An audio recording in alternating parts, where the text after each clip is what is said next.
안녕하세요. 차수연입니다. 오늘 하루도 무사히 마무리하고 계신가요? 요즘 특히나 이 무사히라는 이 단어가 저한테는 굉장히 소중하게 느껴지는 것 같아요. 그럴 때 있잖아요. 되게 반복되는 일상인 것 같은데 그 일상 속에서도 소소한 긴장감이 있는 그런 느낌. 그런 거 있지 않으세요? 되게 반복되는 것 같지만 그 안에서 어떤 일들이 벌어질지 모르기 때문에 기대감이 들기도 하고 혹은 긴장감이 돌기도 하는 그런 일상인 것 같아요. 그래서 저는 이 무사히라는 단어를 굉장히 좋아하는데요. 오늘 어떤 하루를 좀 보내셨나요? 어떤 분들은 너무 힘든 시간을 보내셨을 수도 있고 혹은 너무 행복한 시간을 보내셨을 수도 있을 것 같아요. 어찌 되었든 오늘 하루의 마무리는 모두 무사히 마무리하시기를 바랍니다.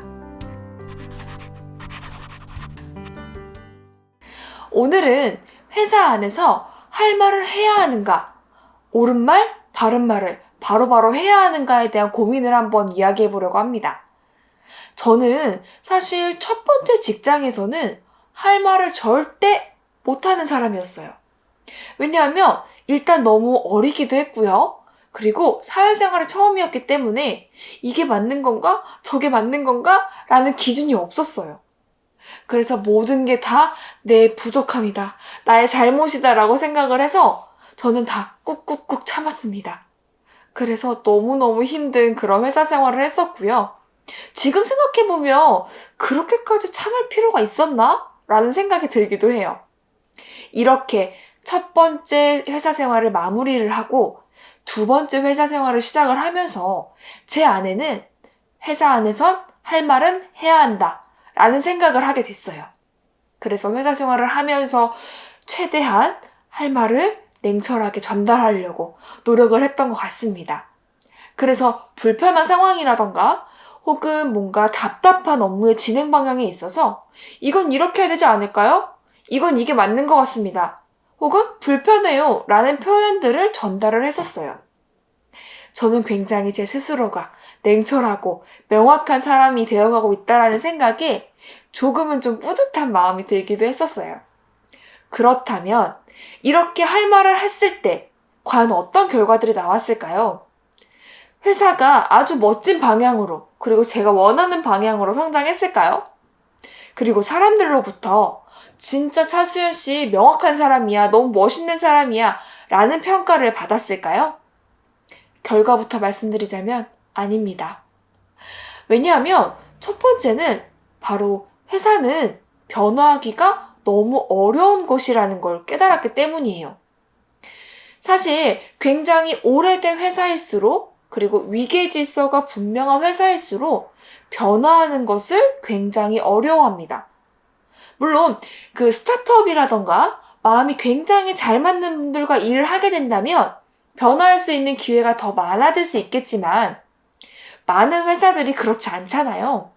그래서 이렇게 제가 앞서 이야기한 위계 질서가 분명하고 오래된 회사일수록 변화하기가 어렵다라는 거죠.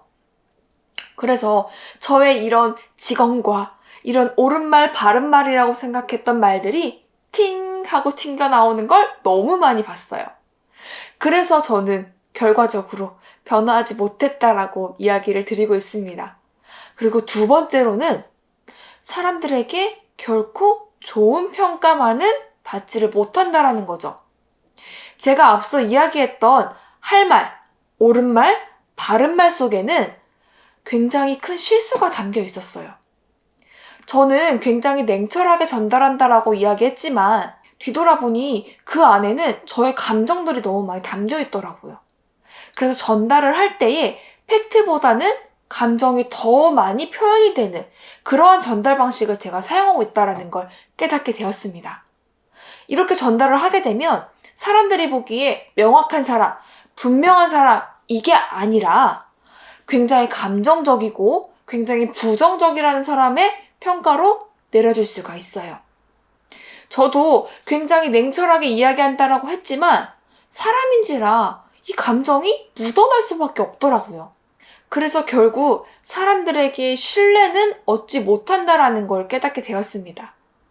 물론 사람들이 진짜 이상한 사람이야 라고 이야기하지는 않았지만 뭔가 제 모습을 돌아보았을 때 결코 좋은 모습은 아니었겠다라는 생각을 하게 되었어요. 그렇다면 회사 안에서 할 말을 하면 안 되는 것일까요? 저는 할 말은 해야 한다라고 지금도 생각을 하고 있습니다. 그런데 이 할 말을 잘 표현하는 게 매우 중요하다라는 거죠.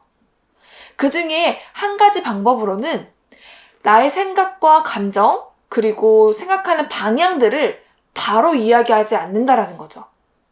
물론 굉장히 부당하고 굉장히 뭔가 저격하는 말을 할 때에는 바로 이야기하는 것이 중요하기도 해요. 하지만 나의 팩트를 굉장히 잘 전달하고 그리고 명확하고 객관적으로 전달하기 위해서는 바로 이야기하는 것은 최대한 피해 주시는 것을 추천드립니다. 왜냐하면 사람인지라 감정이 담길 수밖에 없거든요. 예를 들면 오전에 일이 일어났다면 오후에 말씀드리는 걸 추천드리고요. 그리고 만약에 이 전날 일어났다면 그 다음날 이 나의 생각과 마음들을 잘 정리해서 팩트 폭력을 하는 것을 좀 추천을 드립니다. 감정이 묻어서 팩트가 묻혀지면 너무 슬프잖아요. 그래서 글로 써서 정리를 하거나 혹은 생각들, 데이터들을 정리해서 잘 전달하는 것을 한번 추천을 드리고자 합니다. 그리고 두 번째는 바로 기대하지 않는다라는 거예요. 왜냐하면 회사는 잘 변화할 수 없는 곳이라고 말씀드렸잖아요. 그렇기 때문에 제가 아무리 전달한다고 한들 쉽게 변화하지 않습니다. 기대하면 실망만 다가오잖아요. 내가 전달하고 표현한 것만으로도 할 일을 다 했다라는 생각으로 기대감을 좀 내려놓는 것도 필요하다는 생각이 듭니다. 그럼에도 하루하루 진짜 열심히 회사 생활 하시면서 바른말, 옳은말 하시려고 노력하신 여러분들 진짜 멋지다라고 이야기를 하고 싶어요. 여러분들이 있는 회사는 정말 복받은 거예요. 사실 불편한 걸 이야기하지 않는다면 그것은 오히려 관심이 없고 이 회사의 방향성에 대해서 나몰라라 하는 것일 수도 있습니다. 여러분들의 그 마음을 회사가 언젠가는 알아줄 거라 생각을 하며 또 기대를 하며 오늘의 영상을 마무리하려고 합니다. 오늘 하루 치열하게 살아가셨을 여러분들의 삶을 정말 수고하셨다라고 말씀드리고 싶어요. 정말 수고 많으셨어요. 당신도 나도.